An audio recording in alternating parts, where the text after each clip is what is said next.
আজকের ক্লাস আমরা স্টার্ট করছি। আগের দিন আমরা নাম্বার 10 পর্যন্ত দেখেছিলাম মুন্সিদারি কালভারে।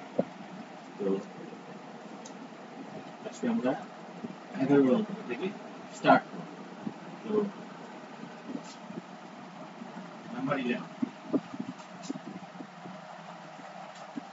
কি বলছে একটু পড়া যাক। বলছে যে বছরের শুরুতে শ্রীকান্ত ও সৈফুদ্দিন এত টাকা দিয়ে একটা মিনি বাস ক্রয় করে চালাতে থাকেন। 4 মাস পর তাদের বন্ধু পিটার 21,000 টাকা নিয়ে তাদের সঙ্গে যোগ দিলে শ্রীকান্ত ও সৈফুদ্দিন তাদের মূলধনের অনুপাতে সেই টাকাটা তুলে নেয়। কে বছরের শেষে আমাদের এত টাকা লাভ হয়েছে, তাহলে কে কত টাকা পাবে। তাহলে এই ছবিটা যদি আমরা রাফলি এখানে ছবিটাকে ড্র করে নিই, তাহলে আমাদের এখানে প্রথমে দুজন বন্ধু ছিল। একজন ছিল হচ্ছে আমাদের শ্রীকান্ত,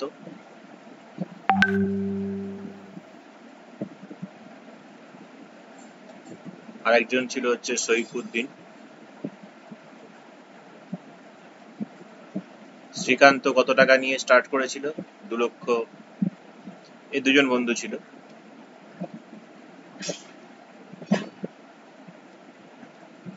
তো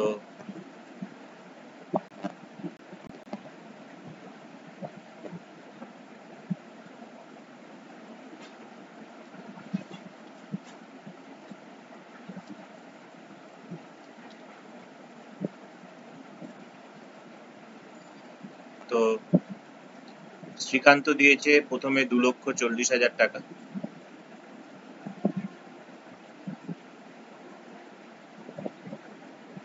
আর সৈফুদ্দিন দিয়েছে 3 লক্ষ টাকা। তো তাদের যে বন্ধু, সেই বন্ধু পিটার এসছে কিন্তু 4 মাস পর। 4 মাস পর্যন্ত তাদের এই টাকাটাই ছিল। 4 মাস পরে এখানে যোগ দিয়েছে কি পিটার।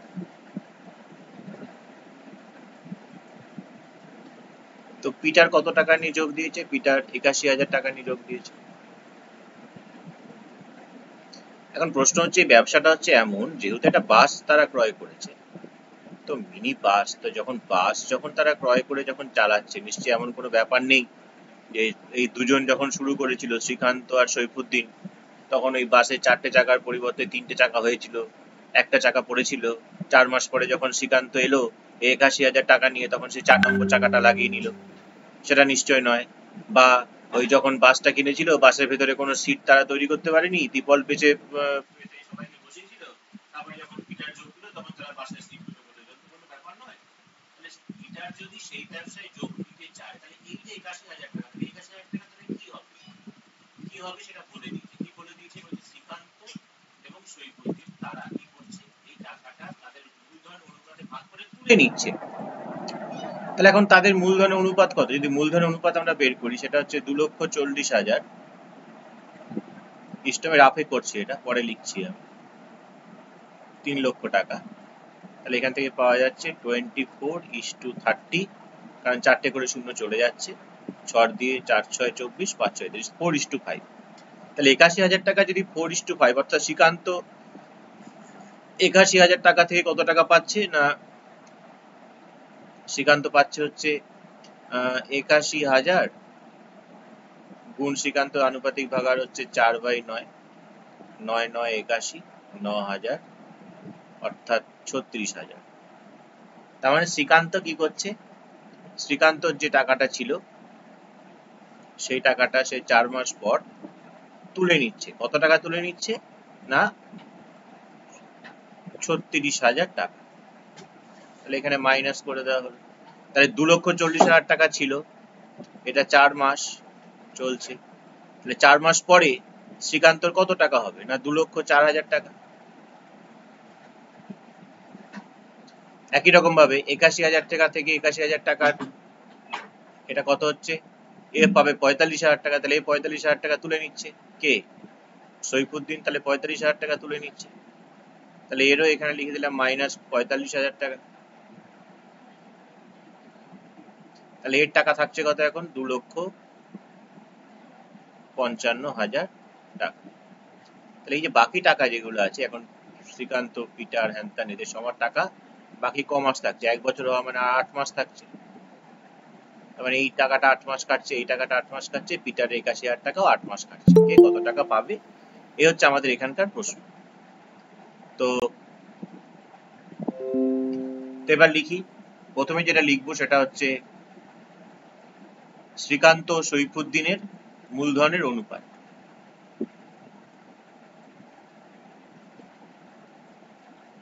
শ্রীকান্ত ও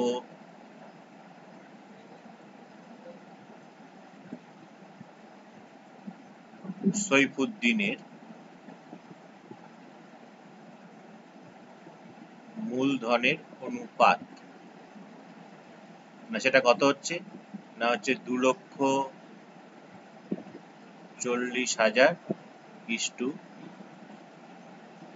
3 লক্ষ সমান সমান পাওয়া যাচ্ছে 24:30, 6 দিয়ে 4 6 24, 5 6 30, 4:5। 4 মাস পরে কে এসছে, 4 মাস পরে ছবি থেকে কি দেখতে পাচ্ছি, পিটার এসছে। তাহলে 4 মাস পর পিটার 81,000 টাকা নিয়ে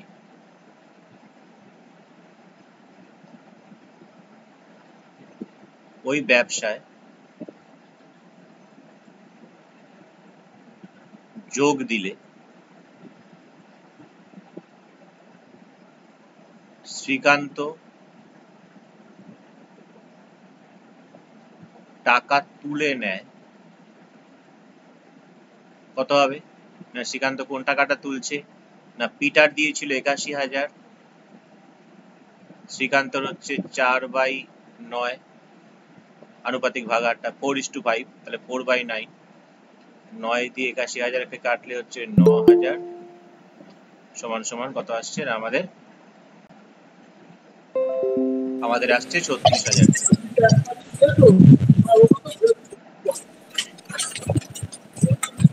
তাহলে শ্রীকান্ত টাকা তুলে নিচ্ছে 36,000 টাকা। শ্রীকান্ত যেমন 36,000 টাকা তুলে নিচ্ছে, ঠিক তেমনি ভাবে পিটার টাকা তুলে নিচ্ছে কত, পিটার নয় সৈফুদ্দিন টাকা তুলে নেয় কত,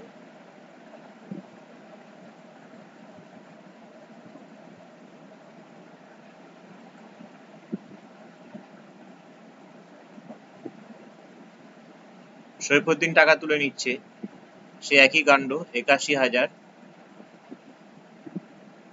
ইন্টু 5/9, 9 9 81 সমান সমান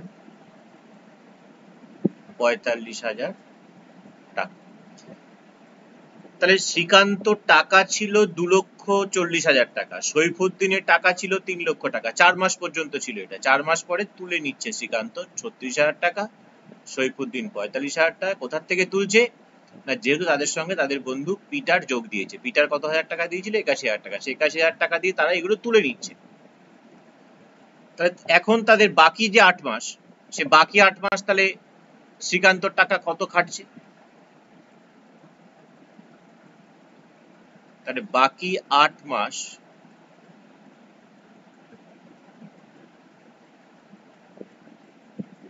শ্রীকান্তর টাকা থাকে কত, না 2,40,000 থেকে আমি 36,000কে বিয়োগ করব, সমান সমান হয় 2,04,000 টাকা। এটা গেল শ্রীকান্ত টাকা থাকে। সৈফুদ্দিনের টাকা থাকে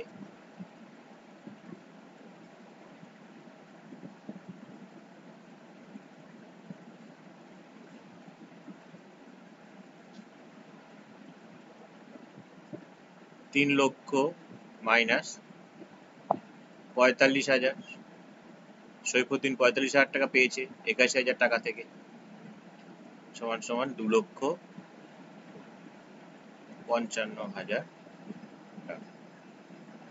তাহলে এবার আমাকে কি দেখতে হচ্ছে, এখানে আমরা কি দেখতে পাচ্ছি, এই টাকাটা খাটছে কত মাস, 8 মাস খাটছে, প্রতিটা 8 মাস। তাহলে শ্রীকান্তর ক্ষেত্রে কত হচ্ছে? শ্রীকান্তর ক্ষেত্রে যেটা হচ্ছে সেটা হচ্ছে ওই 2,40,000 তার সঙ্গে 4 গুণ প্লাস 2,04,000 তার সঙ্গে 8 গুণ হয়ে যা হওয়ার হবে। তো এটাকে একটু মুছে দিই আমরা, এটা আমাদের কাজটা হয়ে গেছে।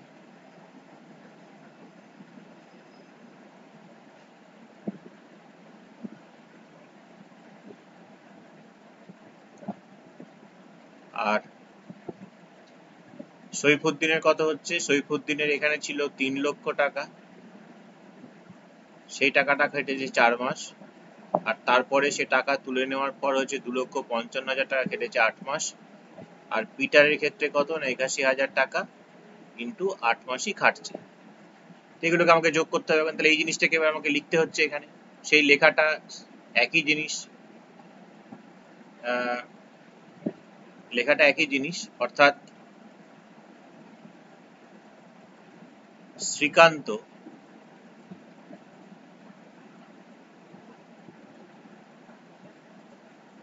বছরের শেষে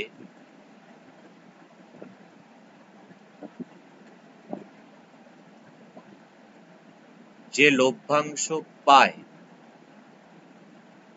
তা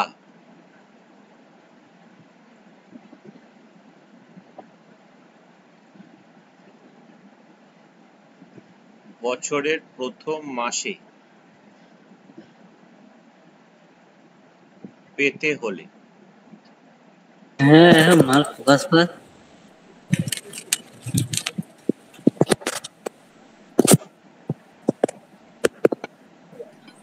এখানে 1 মাস হিসাবে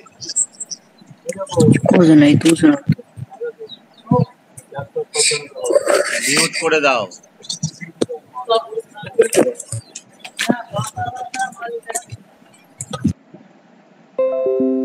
1 মাস হিসেবে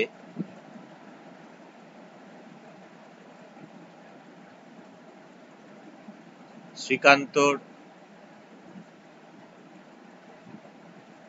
মূলধন হয় কত? এই যে এখানে লেখা আছে, এখানে লেখা আছে, অর্থাৎ 2,40,000 গুণ 4 প্লাস 2,04,000 গুণ 8।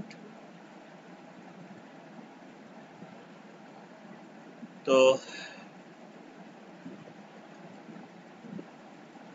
এটা হচ্ছে 96,1234 প্লাস 16,32,000,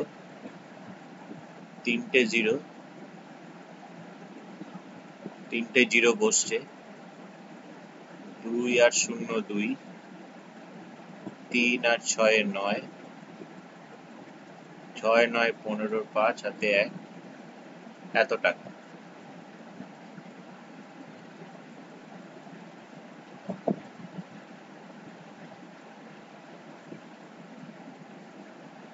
একই রকম ভাবে এরপরে অনুরূপে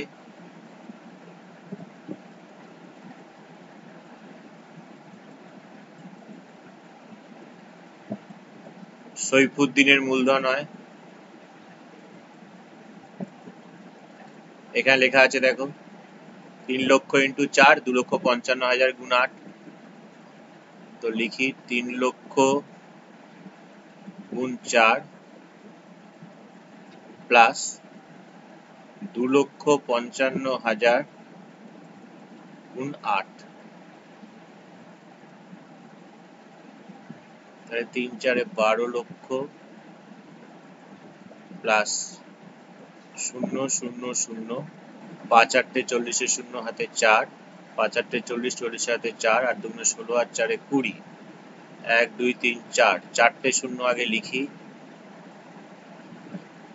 তাহলে 4 0 4 0 2 2 3 2 3 4 5 6 7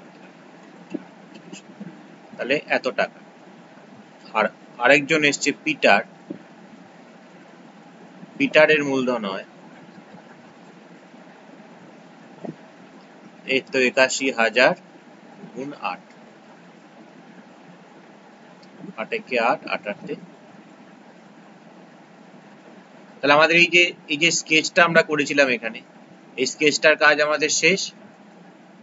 এটা থেকে লেখা আমাদের হয়ে গেছে কমপ্লিট, কাজ আমরা করে ফেলেছি, এটাকে আমরা মুছে দিচ্ছি।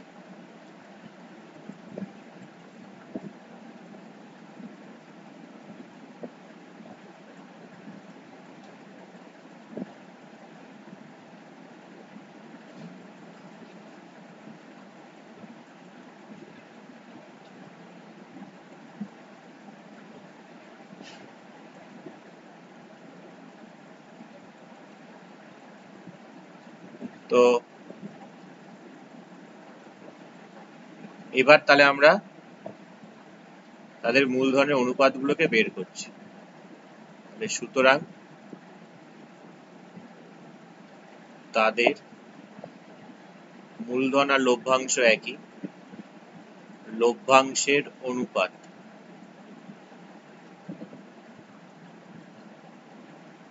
শ্রীকান্তর বেরিয়েছিল 2592000, সৈফুদ্দিনের বেরিয়েছে 3240000, আর পিটারের বেরিয়েছে 648,000।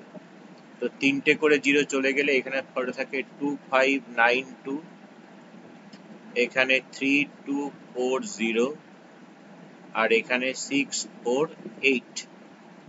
কত দিয়ে যাচ্ছে দেখো এবার এগুলোকে? 2 দিয়ে তো যাবেই, তো 2 দিয়েই কাটি, কাছাকাছি যখন কিছু পাচ্ছি না।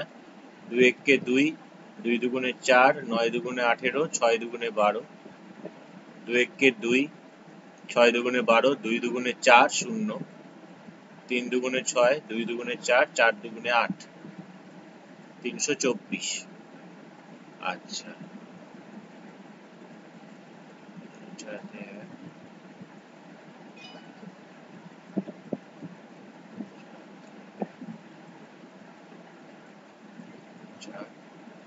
যে প্রত্যেকটাকে 162 দিয়ে কাটাকুটি করা যায়, সব কটাকে 162 দিয়ে কাটাকুটি করা যায়। এখানে লিখছি 1296 কে 162 দিয়ে কাটলে 1296 কে 162 দিয়ে কাটলে 8 হয়। 8 দুগুণে 16, 6 হাতে 1, 6 8 18, 8 হচ্ছে এটা। আর 1620 কে 162 দিয়ে কাটলে 162 1 কে 162 10 হয়, আর 162 কে 2 দিয়ে গুণ করলে হচ্ছে 324, এটা হচ্ছে 2 হয়। আরো একে 2 দিয়ে কাটাকুটি করা যায়, 4 দুগুণে 8, 5 দুগুণে 10, 2 একে 2। তাহলে এই হচ্ছে আমাদের তাদের লভ্যাংশের অনুপাত। এবার তাদের লাভ কত হয়েছে আমাকে বলে দিয়েছে, তাদের লাভ হয়েছে বছর শেষে কত টাকা? 39150 টাকা। তো লিখি এটা এবার, যে বছরের শেষে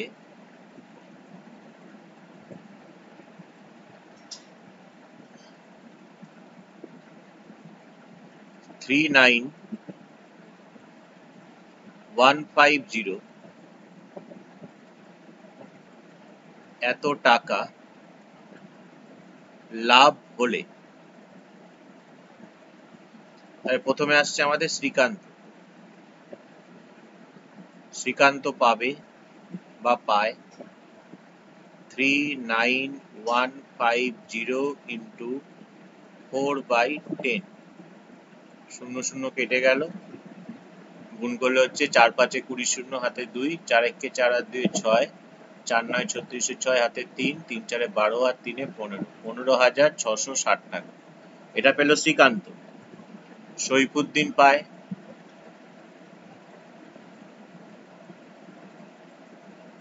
কত না 39,150 ইন্টু 5/10, একটা 0 এখানেও গেল, 5 5 25, 5 হাতে 2, 5 একে 5 আর 2 7, 5 9 45, 5 হাতে 4, 3 5 15 আর 4 19, 19,575 টাকা। আর সবার লাস্টে আছে পিটার। পিটার পায় 39150 ইন্টু পিটার আনুপাতিক ভাগার হচ্ছে 1/10, 00 কেটে গেল, 3915 টাকা। তাহলে আমাদের প্রশ্ন করেছিল এটাই যে বছরের শেষে যদি এত টাকা লাভ হয় তাহলে কে কত টাকা পাবে। তাহলে আমরা পেলাম যে শ্রীকান্ত পাচ্ছে কত টাকা, শ্রীকান্ত পাচ্ছে 15,660 টাকা। সৈফুদ্দিন পাচ্ছে কত, সৈফুদ্দিন পাচ্ছে আমাদের 19,575 টাকা। আর পিটার পাচ্ছে কত, আমাদের পিটার পাচ্ছে আমাদের 3,915 টাকা। এটাকে আমরা সেভ করে নিই।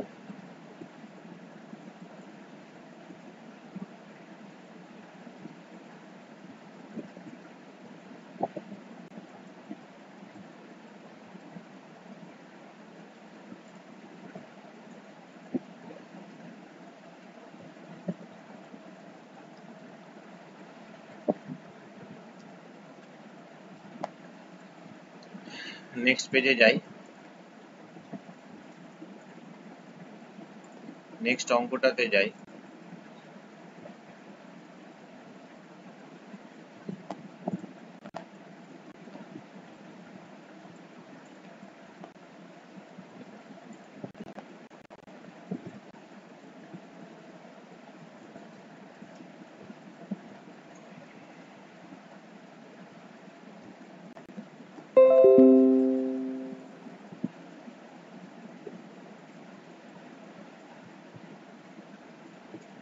নেক্সট অঙ্কটা কি বলছে দেখা যাক। নেক্সট অঙ্কটা বলছে বছরের প্রথমে অরুণ ও অজয় যথাক্রমে এত টাকা দিয়ে যৌথভাবে ব্যবসা শুরু করেন, কিন্তু কয়েক মাস পরে অরুণ আরো 12,000 টাকা ওই ব্যবসায় মূলধন দেন।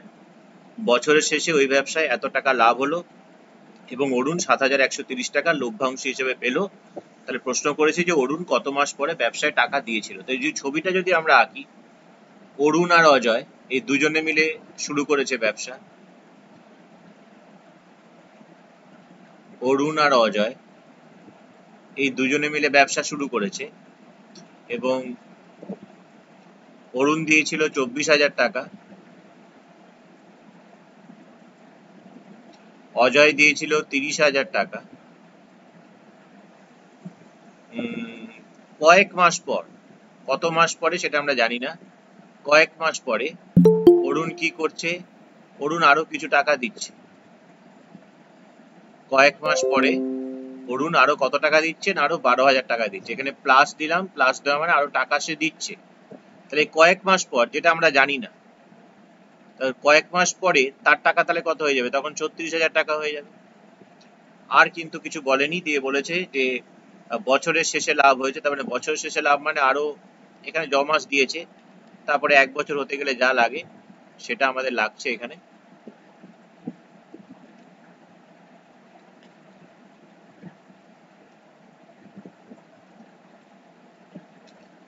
তো আমরা যদি ধরে নিই যে সে এক্স মাস পরে ওই 12,000 টাকা দিয়েছিল, তাহলে 36,000 টাকাটা তার কত মাস কাটবে, তাহলে 36,000 টাকা তার কাটবে 12 মাইনাস এক্স মাস, এটা আমরা জানি। তো এই যে ছবিটা, এখান থেকে আমরা দেখে দেখে এবার লিখছি যা লেখার। প্রথমেই লিখছি যে ধরি কে দিয়েছে ব্যবসায় টাকা, অরুণ দিয়েছে, ছবি তাই বলছে, আর অঙ্ক পড়ার দরকার নেই। অরুণ এক্স মাস পরে আরো 12,000 টাকা ব্যবসায় দেন। তাহলে সে একই কথা, একই কথা, কি কথা, ওই সে আগের লেখা। তাহলে সুতরাং অরুণ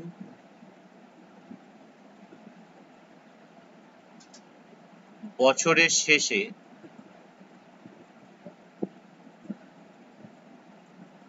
যে লভ্যাংশ পায় তা বছরের প্রথম মাসে পেতে হলে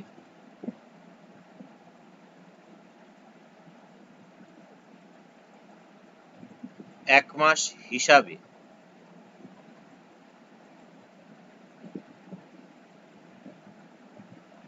অরুণের মূলধন হয় কত হবে? এখান থেকে দেখছি আমরা 24,000-এর সঙ্গে x গুণ, অর্থাৎ তার মূলধনটা হবে 24,000 গুণ x। কেন x? না, যেহেতু আমরা বলেছি যে x মাস পরে সে ব্যবসায় টাকা দিচ্ছে, 24,000 গুণ x প্লাস তারপরে তার হয়েছে 36,000 টাকা, 36,000 গুণ 12 মাইনাস x, এই টাকাটা তার হচ্ছে মূলধন। তো এটাকে যদি ক্যালকুলেশন করি আমরা, কত হচ্ছে?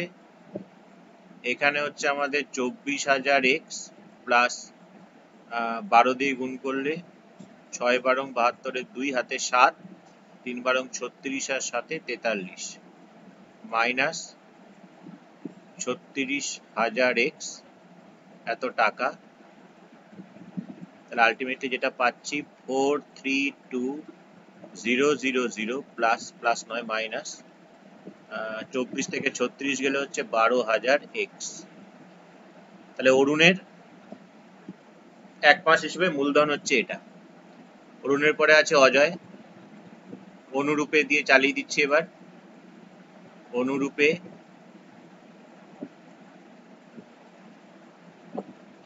অজয়ের মূলধন হয়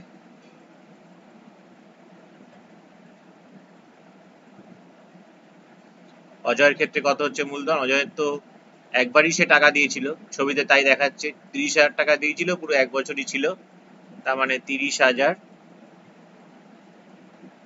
ইন্টু 12 সমান সমান 3 বারং 36 এত টাকা। তাই যদি অনুপাত বের করি, সুতরাং ওই লভ্যাংশের অনুপাত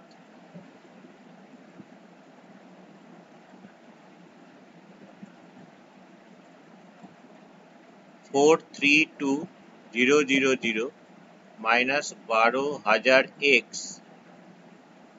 ইস্টু এখানে আছে 36,000।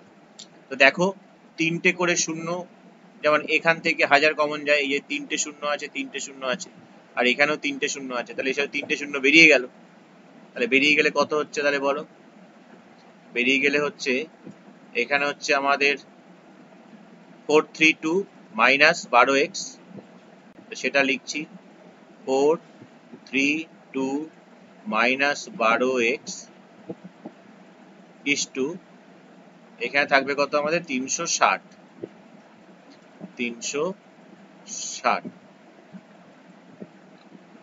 আবার এটাকে 4 দিয়ে যায়, প্রত্যেকটাকে 4 দিয়ে ভাগ যায়, 4 একে 4, 0, 4 আটে 32, 3 4 12,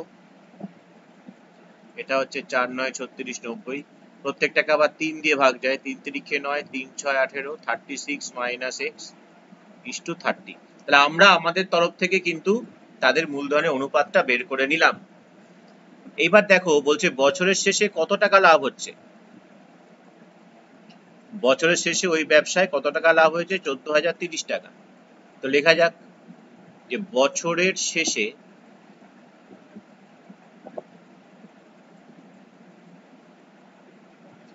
লাভ হয় কত? না 14,030 টাকা। তার মধ্যে অরুণ কত পেয়েছে? অরুণ পেয়েছে 7,130 টাকা। তো লিখি সেটা, অরুণ পায়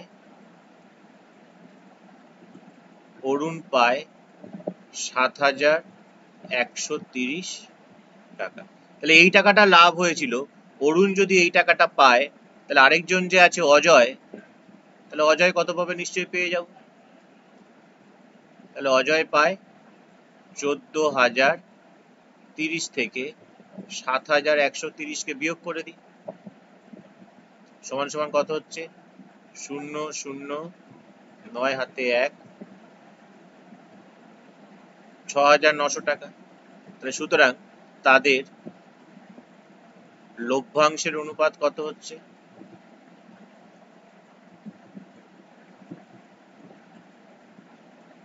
হচ্ছে 7130:6900। একটা করে শূন্য গেলে 713:690।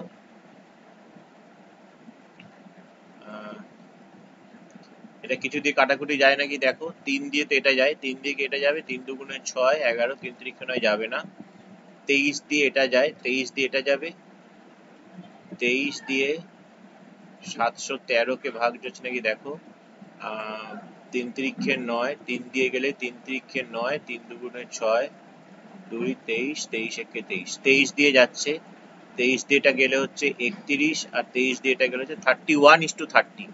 তার মানে এই যে আমরা যেটা বের করেছি, তার মানে সুতরাং আমরা যে অনুপাতটা বের করেছিলাম 36 - x:30, এটার সঙ্গে এখন যে অনুপাতটা বেরোচ্ছে 31:30, এটা সমান হওয়া উচিত।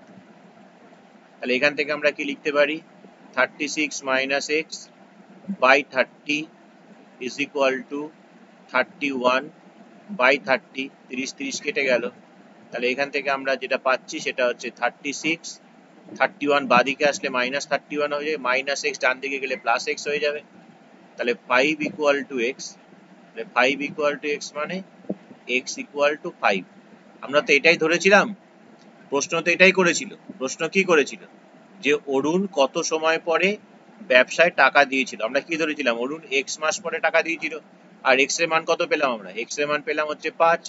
তাহলে আমরা উত্তরে কি লিখবো, সুতরাং উত্তর যেটা হবে এটা হচ্ছে অরুণ 5 মাস পর ব্যবসায় টাকা দিয়েছিল।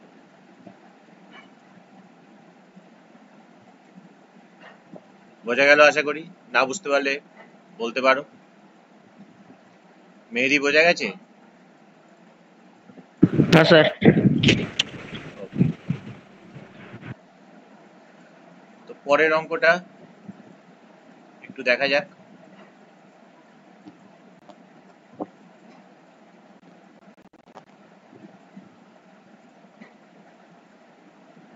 কোশ্চেন ব্যাংক বলো, টেস্ট পেপার বলো, অনেক জায়গাতেই পাবে।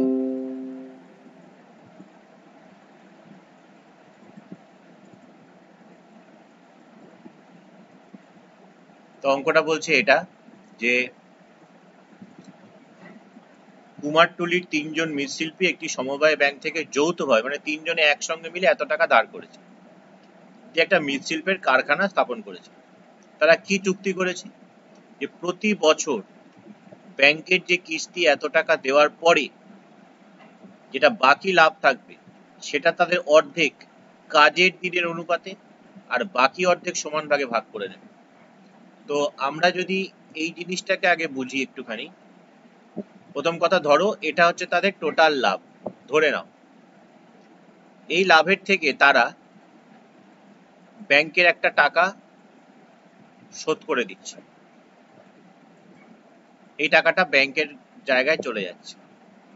এবার যে বাকি যে কালো যে জায়গাটা ছিল সেই জায়গাটার মধ্যে অর্ধেক, একদম অর্ধেক অর্ধেক তারা কি করছে না, তারা নিজেদের কাজ অনুযায়ী ভাগ করছে, কাজে কে কতদিন কাজ করেছে সেই অনুযায়ী ভাগ করছে, আর বাকি যে অংশটা আছে তারা সমান ভাগে ভাগ করছে। অর্থাৎ এই যে জায়গাটা, এই জায়গাটা তারা সমান ভাগে ভাগ করছে, মানে একদম ইকুয়ালি ডিস্ট্রিবিউট হয়ে যাবে, সমান ভাগে ভাগ হয়ে গেল, 3 জন সমান ভাগে পেয়ে গেল। এই জায়গাটা তাদের কাজের অনুপাতে ভাগ করছে, এই জায়গাটা চলে যাচ্ছে ব্যাংকে, অর্থাৎ ব্যাংকে অলরেডি চলে যাবে কত, 28,100 টাকা চলে যাবে। আর মোট লাভ কত হয়েছে তাদের, 1,39,100 টাকা, এটা হচ্ছে তাদের মোট লাভ। তাহলে এবার আমাকে এই পার্ট পার্ট করে বের করতে হবে জিনিসগুলো। তাহলে প্রথম কথা এখানে লিখি যে তাদের মোট লাভ হয়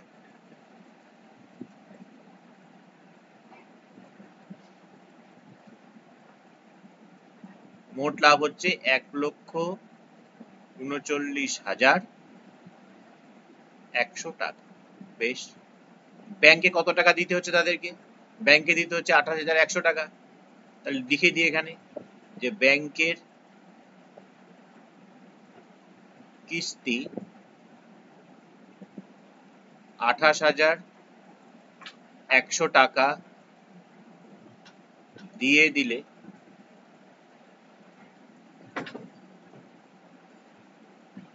বাকি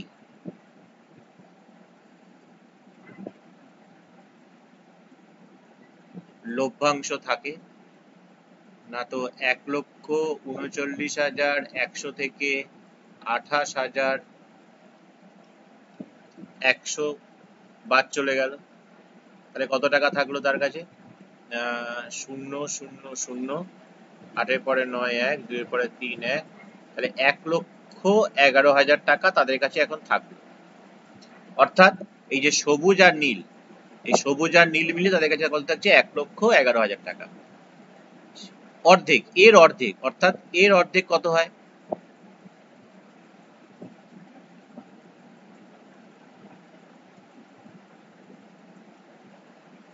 বাকি লাভের অর্ধেক।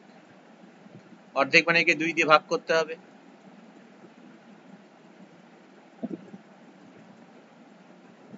5 দুগুণে 10, 5 দুগুণে 10, 5 দুগুণে 10, অর্থাৎ 55,500 টাকা। তাহলে এইখানেও আমাদের আছে 55,500 টাকা, এখানেও নীলের জায়গাতেও 50,500 টাকা। এবার তারা কাজের কে কতদিন কাজ করেছে এখানে বলে দিয়েছে, দেখো সেটা বের করে নি। তাদের কাজের দিনের অনুপাত কত হবে?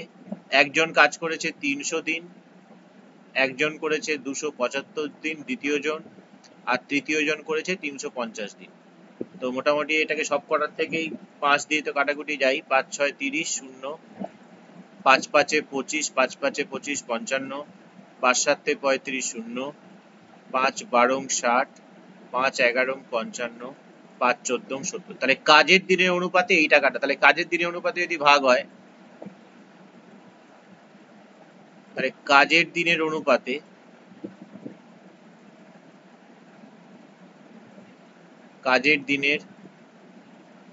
অনুপাতে প্রথম জন পাচ্ছে কত?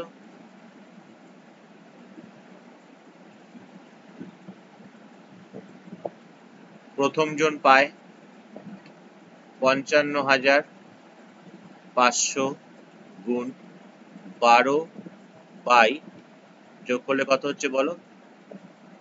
12 14 26 27 37। আমাকে দেখতে হবে যে 37 দিয়ে এটা ভাগ যায় নাকি। তো 37 দিয়ে 555 কে ভাগ করো, ভাগ গেলে 555 যাবে, না গেলে যাবে না। 37 একে 37, 8 সাথে 15, হাতে 1, 5, 5 সাথে 35, 5, 5 সাথে 35, 5, হাতে 3, 3 5 15, আর 3 18। তাহলে আমাদের 15 হচ্ছে। এটা মুছে দিই, ভাগফল 15 হচ্ছে 37 দিয়ে ভাগ করলে। তার মানে 37 দিয়ে যদি এটাকে কাটাকুটি করি আমরা, 37 দিয়ে যদি এইটাকে কাটাকুটি করি, তাহলে আমার 15 আর 2 0। তাহলে আমাদের হিসেবটা সোজা হয়ে যাবে, এত টাকা। এবার গুণ করলে কত হচ্ছে? 0 0, 5 12 60, 0, হাতে 6, 12 কে 12 আর 6 18। তাহলে প্রথম জন কাজের দিনের অনুপাতে 18,000 টাকা পাচ্ছে। দ্বিতীয় জন কত পাচ্ছে?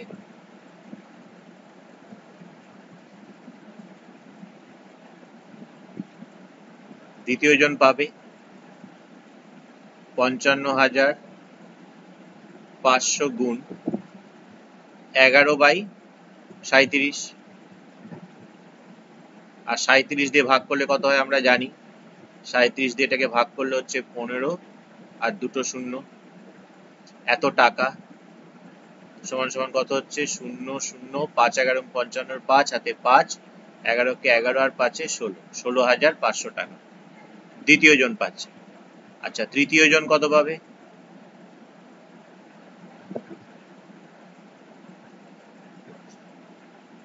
তৃতীয় জন পাচ্ছে কত না 55,500 গুণ তার হচ্ছে 14/37, 37 দিয়ে এটা কাটলে আমরা জানি হচ্ছে 15,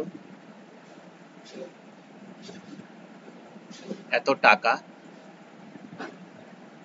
0 0 5 14 70 এ 0 হাতে 7, 14 কে 14 আর 7 এ 21, 21,000 টাকা। তাহলে কাজের দিনের অনুপাতে কে কত টাকা পাচ্ছে আমরা পেয়ে গেলাম, অর্থাৎ সবুজ যে অংশটা যেটা কাজের দিনের অনুপাতে তারা ভাগ করছিল, সেখানে প্রথম জন কত টাকা পাচ্ছে আমরা পেয়ে গেছি। প্রথম জন পাচ্ছে 18,000, দ্বিতীয় জন 16,500, তৃতীয় জন 21,000 টাকা। আর যে বাকি যে অংশ অর্থাৎ নীল অংশের মধ্যে যেটা সেটাও তো 55,000 টাকাই আছে, এই টাকাটা সমান অংশে ভাগ করছে তারা। সেটাই এবার লিখছি যে বাকি টাকা সমান ভাগে ভাগ করলে বাকি অর্ধেক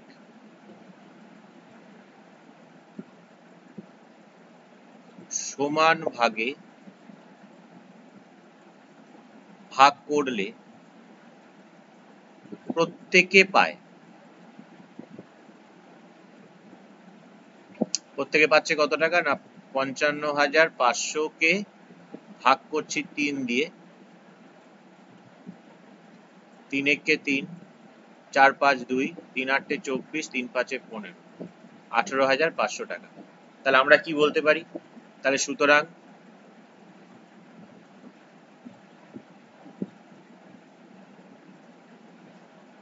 প্রথম জন মোট পায়। প্রথম জন কাজের হিসেবে কত পেয়েছিল 18,000 টাকা, প্রথম জন কাজের হিসেবে পেয়েছে 18,000 টাকা, আর এই হিসেবে পাচ্ছে কত সমান ভাগে ভাগ করে পাচ্ছে কত 18,500 টাকা। তাহলে তার মোট কত হচ্ছে? মোট হচ্ছে 36,500 টাকা। এটা গেল প্রথম জন। দ্বিতীয় জন মোট পায়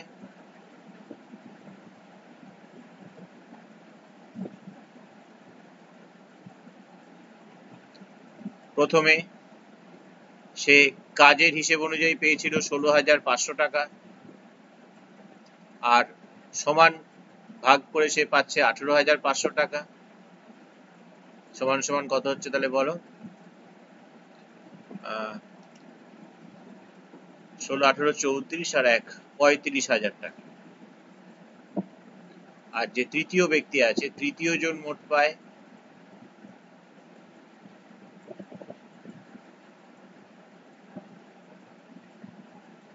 সে কাজের দিনের জন্য পেয়েছিল 21,000 টাকা, আর এখন সে পাচ্ছে হচ্ছে কত? সে কাজের দিনের জন্য পেয়েছিল 21,000 টাকা, আর ইকুয়ালি ডিস্ট্রিবিউশন যেটা হচ্ছে সেখান থেকে সে পাচ্ছে 18,500 টাকা। তার মানে সে মোট কত টাকা পাচ্ছে না সে পাচ্ছে হচ্ছে 39,500 টাকা। আমাকে সেটাই প্রশ্ন করেছিল যে কে কত টাকা পেয়েছিল, কত টাকা পেয়েছিল হিসাব করে লিখি, এটা আমাদের হিসেব হয়ে গেল। না বুঝতে পারলে বলো।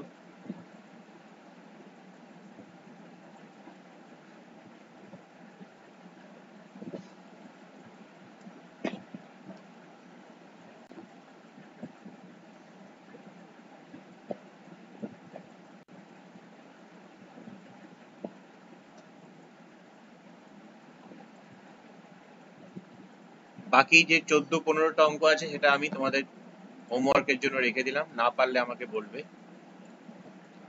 এরপরে আমরা 17 অঙ্কগুলোর দিকে একটু আসি, বা 16 এ করেছিলাম। আচ্ছা 16 বি সি এবং 17 এই সমস্তটাকে আমরা তুলে নিচ্ছি, দেখি কি আছে।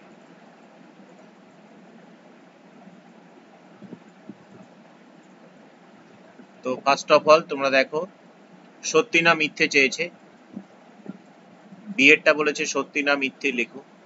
অংশীদারি ব্যবসায় কমপক্ষে লোকের দরকার 3 জন, তো কমপক্ষে লোকের দরকার 3 জন নয়, 2 জন হলেই কাজ হয়ে যায়, তাহলে এটা হচ্ছে মিথ্যা। কমপক্ষে যেহেতু বলেছে তাই কমপক্ষে আমাদের 2 জন দরকার।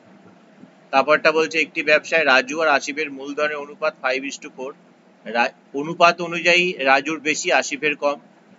রাজু মোট লাভের 80 টাকা পেলে আসিফ পাবে 100 টাকা, কখনোই সম্ভব নয়, কারণ রাজুর অনুপাতটা যেহেতু বেশি, তাহলে রাজু যদি 80 টাকা হয় সেটা বেশি হবে আসিফের থেকে, তাহলে এটাও আমাকে মিথ্যা বলছে। অংশীদারি কারবার ক ধরনের আমরা জানি, প্রথম দিনই পড়েছিলাম আমরা 2 ধরনের, একটা সরল আর একটা মিশ্র। অন্য কোনো শর্ত ছাড়া অংশীদারি ব্যবসায় অংশীদারগণ সমান সময়ের জন্য মূলধন নিয়োজিত করলে তাকে সরল অংশীদারি কারবার বলে, আর অন্য কোনো শর্ত ছাড়া অংশীদারি ব্যবসায় অংশীদারিগণ ভিন্ন ভিন্ন সময়ের জন্য মূলধন নিয়োজিত করলে তাকে মিশ্র অংশীদারি কারবার বলে। এগুলো আমরা জানি, করে এসেছি। তো আমরা 7-এর 1-এরটার দিকে একটু তাকাই। 7-এর 1 কি বলছে দেখো। 7-এর 1 বলছে আমাদের একটি অংশীদারি ব্যবসায় সমীর, ইদ্রিস আর অ্যান্টনির মূলধনের অনুপাত, এদের মূলধনের অনুপাত দিয়েছে যেটা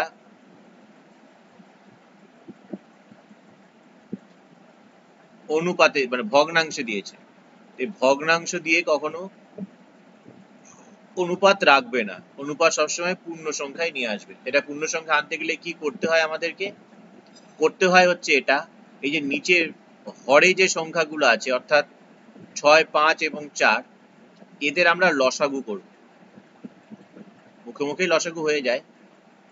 তো 2 দিয়ে 3, 5, 2, তাহলে লসাগু কত পাচ্ছি, 3 দুগুণে 6, 5 6 30, দুগুণে 60। তা আমরা কি করব, এই যে অনুপাতটা যেটা আছে প্রত্যেকটাকে ওই লসাগুটা দিয়ে গুণ করে দেবো, কারণ কোনো একটা অনুপাতকে যদি একই সংখ্যা দিয়ে গুণ করা হয় তাহলে সেই অনুপাতটার ভ্যালুর কোনো পরিবর্তন হয় না। তো আমরা কি করছি, প্রত্যেকটা অনুপাতকেই কত দিয়ে গুণ করে দিচ্ছি, 60 দিয়ে, প্রত্যেকটাকে একই সংখ্যা দিয়ে গুণ করে দিচ্ছি। তাহলে গুণ করলে আলটিমেটলি কত পাচ্ছ দেখো, 6 দিয়ে 60 কে কাটলে হচ্ছে 10, তাহলে প্রথমটা পাচ্ছ 10, 5 দিয়ে 60 কে কাটলে পাচ্ছ হচ্ছে 12, তাহলে দ্বিতীয়টা হচ্ছে 12, 4 দিয়ে কাটলে হচ্ছে 15, তাহলে তৃতীয় অনুপাত হচ্ছে 15। অর্থাৎ যেটা 1/6, 1/5, 1/4 ছিল সেটা অ্যাকচুয়ালি ছিল আমাদের 10:12:15। এবার কি বলছে, বছরের শেষে ব্যবসায় মোট লাভ হয়েছে 3,700 টাকা। তাহলে অ্যান্টনি কে এখানে, অ্যান্টনি তো সবার লাস্টের ব্যক্তি, তাহলে মোট লাভ কত টাকা হচ্ছে, 3,700 টাকা। তাহলে আমাকে বলেছে অ্যান্টনি কত পাবে, তাহলে অ্যান্টনি পাবে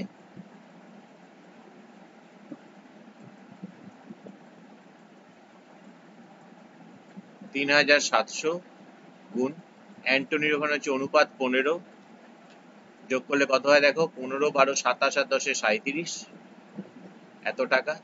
তো 37 দিয়ে এটা কাটলে 100 হয়, 15 সঙ্গে 100 গুণ করলে হচ্ছে আমাদের 1500 টাকা।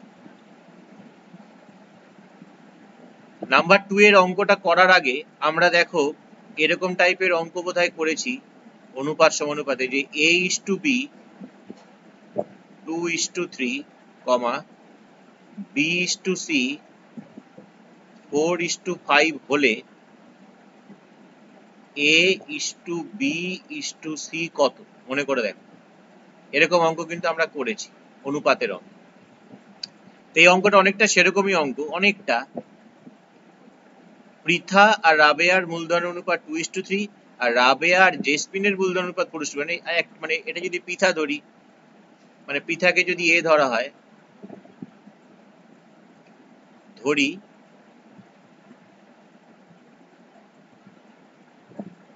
পৃথা এ, রাবেয়া বি, আর জেসমিনকে যদি সি ধরি, তাহলে এই জিনিসটা দেওয়া আছে যে A:B 2:3, মানে পৃথা রাবেয়ার মূলধন অনুপাত 2:3, আর রাবেয়া আর জেসমিনের মূলধন কত 4:5, তাহলে আমাদের বের করতে হবে Pritha is to Rabeya is to jasmine কত, অর্থাৎ A is to B is to C কত। তো দু রকম ভাবে অনেক রকম ভাবে বের করা যায়। তো আমরা এখান থেকে যেটা করছি যে A ইস্টু B মানে A বাই B, এটা is equal to 2/3, B is to C মানে হচ্ছে B বাই C, এটা হচ্ছে 4/5। এখান থেকে ওই একই জিনিস গুণ করে আমরা লিখতে পারি, সেটা করলে একটু ছোট হয়, বাকিগুলো করলে একটু বড় হয়। কি এখানে B তে কত আছে 3, এখানে B তে কত আছে 4, তাহলে এখানে 3 কে গুণ করছি, এখানে 4 কে গুণ করছি। তাহলে কোন একটা ভগ্নাংশের ক্ষেত্রে এটা করা যায় না? তাহলে এই ভগ্নাংশটা যদি হরে আমি 4 দিয়ে গুণ করি, তাহলে আমাকে লবকেও 4 দিয়ে গুণ করতে হবে। একে যদি আমি লবকে 3 দিয়ে গুণ করি, নিচেরটাকে আমাকে 3 দিয়ে গুণ করতে হবে। তাহলে আলটিমেটলি যেটা পাচ্ছি A বাই B পাচ্ছি 8/12, আর এখান থেকে B বাই C পাচ্ছি 12/15।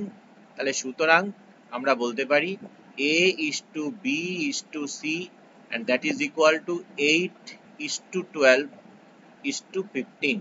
তাহলে অ্যাকচুয়ালি পৃথা রাবেয়া আর জেসমিনের মূলধনের অনুপাত আমরা পেয়ে গেলাম, আমাকে সেটাই চেয়েছে, অনুপাতটা কত হবে সেটা নির্ণয় করতে। এটাই আমাদের অনুপাত হয়ে গেল।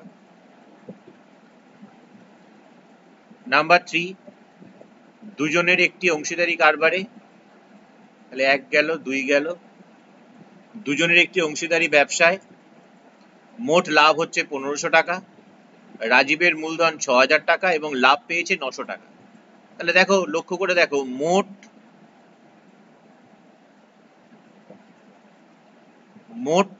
লাভ হচ্ছে 1500 টাকা,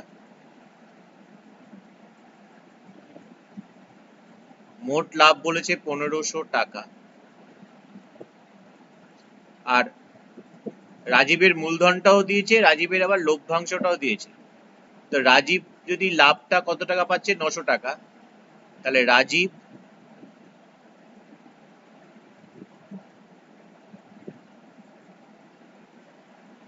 নশো টাকা পেলে আরেকজন কে আছে, আফতাব। তাহলে আফতাব পাবে কত?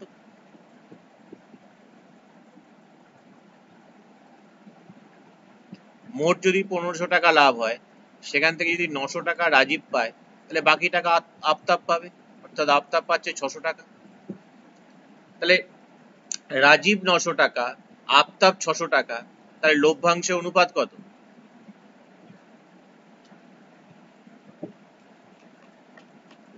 এখানে লিখছি। তাহলে সুতরাং রাজীব ও আফতাবের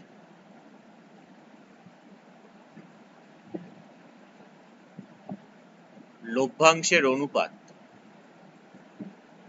রাজীবের হচ্ছে 900, আফতাবের হচ্ছে 600, 0 0 কেটে যাবে, আবার 3 দিয়ে কাটলে 3 3 3:2 লভ্যাংশ অনুপাত।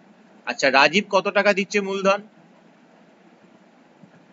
রাজীবের মূলধন 6000 টাকা, তাহলে প্রশ্ন করেছে যে আফতাবের মূলধন কত।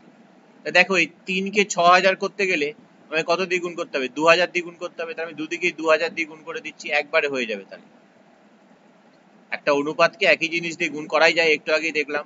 তাহলে এখানে হয়ে যাচ্ছে আমাদের 6000, আর এখানে হয়ে যাচ্ছে আমাদের 4000। এই 6000টা কি? 6000টা তো রাজীব। তাহলে এখানে প্রশ্ন করেছে রাজীব যদি 6000 টাকা মূলধন দেয়, তাহলে আফতাব কত টাকা মূলধন দেবে? তাহলে এখান থেকে অনুপাতটা থেকে আমরা বলে দিতে পারছি। সুতরাং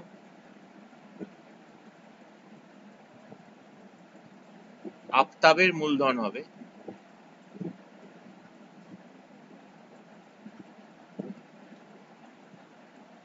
4000 টাকা। অন্যভাবেও বের করা যায়, এরকম ভাবে তোমরা করে নিও। এই পেজটা সেভ করে নিই আমরা।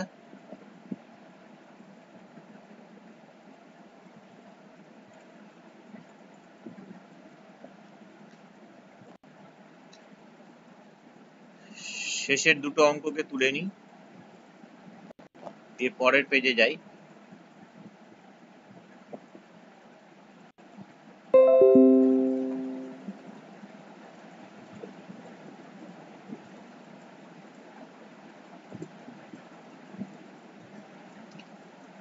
নাম্বার 4 কি বলছে দেখো, একটি অংশীদারি ব্যবসায় 3 জনের মূলধনের অনুপাত দেওয়া আছে। প্রথম ব্যক্তির লাভ দ্বিতীয় ব্যক্তির লাভের থেকে 60 টাকা কম। তাহলে প্রথম কথা, যে মূলধনের অনুপাত যদি এটা হয়, মূলধনের অনুপাত যদি আমাদের 3:8:5 হয়, না দাও, তাহলে আমরা বলতে পারি যে লভ্যাংশের অনুপাতে এটা। মূলধনের অনুপাত যদি এটা হয় তাহলে লভ্যাংশের অনুপাতে এটা 3:8:5।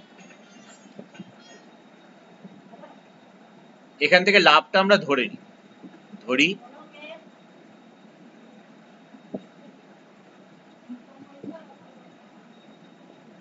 যদি তাদের লাভ একজনের ধরা যাক 3x টাকা, 8x টাকা ও 5x টাকা।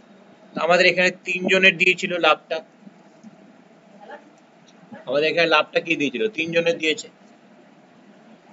তো তিনজনের যখন লাভটা দিয়েছে কি কি বলেছে দেখো, এখানে বলেছে যে প্রথম ব্যক্তির লাভ তৃতীয় ব্যক্তির লাভের থেকে 60 টাকা কম। এখানে প্রথম ব্যক্তির লাভ তৃতীয় ব্যক্তির লাভের থেকে 60 টাকা কম। তাহলে আমরা কি লিখতে পারি, প্রশ্নানুসারে, অ্যাকর্ডিং টু কোশ্চেন বা প্রশ্নানুসারে আমরা 5x থেকে যদি 3x কে বিয়োগ করি সমান সমান 60 হওয়া উচিত, 60 টাকা কম বলেছে। তাহলে এখান থেকে 2x ইকুয়াল টু 60, তাহলে এখান থেকে x এর মান কত পেয়ে যাচ্ছি, 30। যখনই x এর মান 30 পেয়ে গেলাম, আমাকে প্রশ্ন করেছিল যে মোট লাভ কত। তো এখানে যদি a যদি 3x টাকা পায়, a যদি 8x টাকা পায়, a যদি 5x টাকা পায়, তাহলে মোট লাভ কত হচ্ছে, মোট লাভ ওই 3x 8x আর 5x কে যোগ করলে যেটা হয় 8 আর 3 11 আর 5 16x টাকা। তাহলে এখন x এর মান কত পেয়েছি, x এর মান তো 30 পেয়েছি, তাহলে মোট লাভ হচ্ছে এটা 348 480 টাকা। আশা করি বোঝা গেল। নাম্বার 5 এরটা তোমরা পারবে, তাদের লাভের ইয়েটা দিয়েছে 800 1000 আর 1200 অনুপাত বের করে নেবে, 15,000 থেকে সেই অনুপাত অনুযায়ী ভাগ করে দেবে, তাহলেই তোমরা পেয়ে যাবে। তো এই পেজটাকে আমরা সেভ করি, দিয়ে আমরা স্পর্শক সংক্রান্ত লাস্টের যে উপপাদ্য যেটা আছে সেই উপপাদ্যটাকে আমরা করব।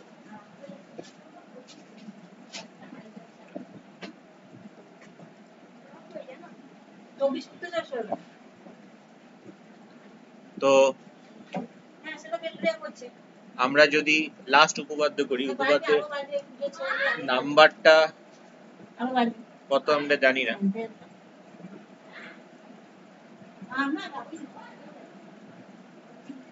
উপপাদ্যের নাম্বারটা একটু দেখে নিই। বৃত্তের স্পর্শক সংক্রান্ত উপপাদ্য, উপপাদ্য 42, উপপাদ্য 42।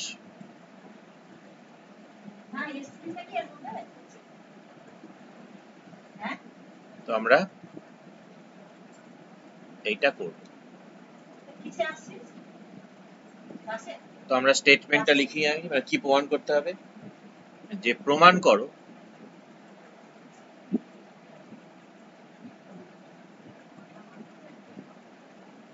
যদি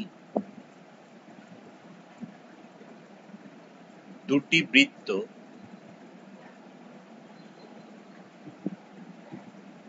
পরস্পরকে স্পর্শ করে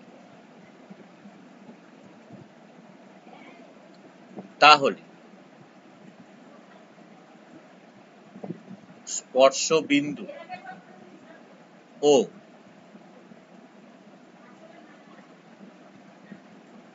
কেন্দ্রগুলি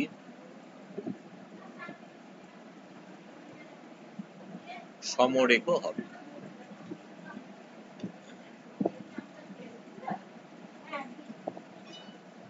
বা এটাও বলতে পারি, তাহলে স্পর্শবিন্দু এইটুকুনি না বলে কেন্দ্র সমরেখ কেন্দ্রদ্বয়, এটাও বলতে পারে, বা এটাও বলতে পারে যে কেন্দ্রদ্বয়ের সংযোজক রেখাংশের উপর অবস্থিত হবে, রেখাংশের উপর অবস্থিত হবে। তো কি বলতে চাইছে? বলতে চাইছে হচ্ছে এটা যে দুটি বৃত্ত পরস্পরকে স্পর্শ করছে। এখন দুটো বৃত্ত কেমন ভাবে স্পর্শ করতে পারে তারা? ধরো এই একটা বৃত্ত আছে, এই একটা বৃত্ত আছে, তাহলে এই যে দুটো বৃত্ত স্পর্শ মানে কিরকম ভাবে স্পর্শ করতে পারবে তারা? বা তারা এরকম ভাবে স্পর্শ করতে পারবে। এটাকে বলা হয় হচ্ছে বহিঃস্পর্শ, আর এইটাকে বলা হয় হচ্ছে অন্তঃস্পর্শ। তোমাদের বইয়ে দুটো ছবি দিয়ে দেওয়া আছে, তোমরা এই ছবিটা দিয়ে আগে ভালো করে প্র্যাকটিস করো। পরীক্ষা হলে যে কোনো একটাতে ছবি আঁকলেই হয়। তারপর যদি তোমরা মনে করো যে পরীক্ষাতে তোমরা দুটো ছবি এঁকে দেবে, যে তোমরা এটাও আঁকবে আবার তোমরা এটাও আঁকবে, কোনো অসুবিধা নেই। তো আমরা এরকম ভাবে ছবি এঁকে বোঝার চেষ্টা করছি। দুটি বৃত্ত পরস্পরকে স্পর্শ করে বলে, তাহলে স্পর্শটা দুভাবে হয়। এটাকে বলা হয় বহিঃস্পর্শ আর এটাকে বলা হয় অন্তঃস্পর্শ। লেখা একই লেখা, আলাদা কিছু নেই। তো ধরা যাক এই যে দুটো বৃত্ত পরস্পরকে, আমি দুটো ছবি একসঙ্গে এঁকে দিচ্ছি।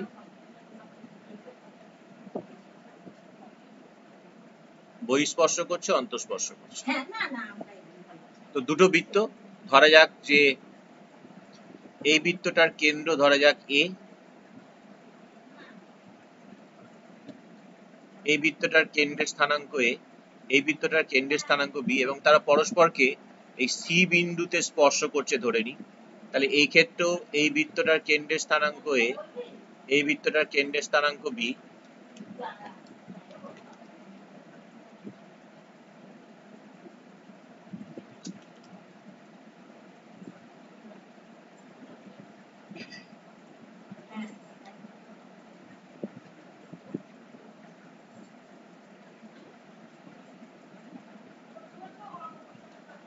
এই ধরা যাক। এর মধ্যে কিন্তু দুটো বৃত্তর কেন্দ্র কিন্তু লুকিয়ে আছে। এটা যেমন এ বৃত্তের কেন্দ্র এইটা, এইখানে বি আছে, আর তারা পরস্পরকে সি বিন্দুতে স্পর্শ করছে। তাহলে আমাদের কি কি প্রমাণ করতে হবে? এ সি বি তারা সমরেখ, এটা প্রমাণ করতে হবে প্রথমটা অনুযায়ী। সমরেখ, বা সি বিন্দুটা এ বি কে যোগ করলাম তার উপরে থাকবে। এটা প্রমাণ করার জন্য আমাদেরকে একটা অঙ্কন করে নিতে হয়। অঙ্কনটা হচ্ছে কি করছি আমরা, অঙ্কনটা হচ্ছে আমরা এই সি বিন্দুতে একটা সাধারণ স্পর্শক, সি বিন্দুতে একটা সাধারণ স্পর্শক আমরা এঁকে নিচ্ছি দুটো বৃত্তের ক্ষেত্রে। ঠিক আছে, এবার যখনই সাধারণ স্পর্শক এঁকে নিলাম, আমরা আগের উপপাদ্যটায় দেখেছিলাম যে কোনো একটা বৃত্তের, যে কোনো একটা বৃত্ত, সেই বৃত্তটার যে কোনো একটা বিন্দুতে আমরা যদি স্পর্শ অঙ্কন করি, যে কোনো একটা বিন্দুতে যদি আমরা স্পর্শ অঙ্কন করি, আর সেই বিন্দু দিয়ে যদি বৃত্তের কেন্দ্র দিয়ে যোগ করি, তাহলে এরা পরস্পর লম্ব হয়। এটা 90 ডিগ্রি হবে, এটাও 90 ডিগ্রি হবে। তাহলে সেই অনুযায়ী আমরা কি বলতে পারি, যে যদি এটা নাম দিয়ে আমরা পি কিউ স্পর্শক টানলাম, যদি নাম দিই যে পি কিউ স্পর্শক টানলাম, তাহলে আমাদের কি বলতে পারি যে এসি পি কিউ এর উপর লম্ব, তাহলে এই কোণটা 90 ডিগ্রি, এই কোণটাও 90 ডিগ্রি। বিসি ও পি কিউ এর উপর লম্ব, এটাও 90 ডিগ্রি, এটাও 90 ডিগ্রি। একই কথা, এসি পি কিউ এর উপর লম্ব, বিসি পি কিউ এর উপর লম্ব। ভেবে দেখো, কোন একটা সরল রেখা আছে, সেই সরল রেখার তুমি এই দিক দিয়ে একটা লম্ব টানছো, এই যে বিন্দুটা, সেই বিন্দুটা না হয়ে যদি অন্য কোনো বিন্দুতে তুমি লম্ব টানো উল্টো দিক থেকে, তাহলে নয় তারা সমরেখ হবে না। কিন্তু তুমি যদি পার্টিকুলারলি সেই বিন্দুটাতেই যদি আবার উল্টো দিক থেকে লম্ব টানো, তাহলে এই বিন্দু, এই বিন্দু আর এই বিন্দু, এই তিনটে বিন্দু সমরেখ তো হতে বাধ্য। তার মানে এ সি বি সমরেখ। আমি জাস্ট বুঝিয়ে দিলাম, বই থেকে করে নেবে, পেজ হচ্ছে 215। এটাকে আমি সেভ করে দিই, আমাদের কি হয়েছে না হয়েছে তার আমাদের মাথায় থাকবে।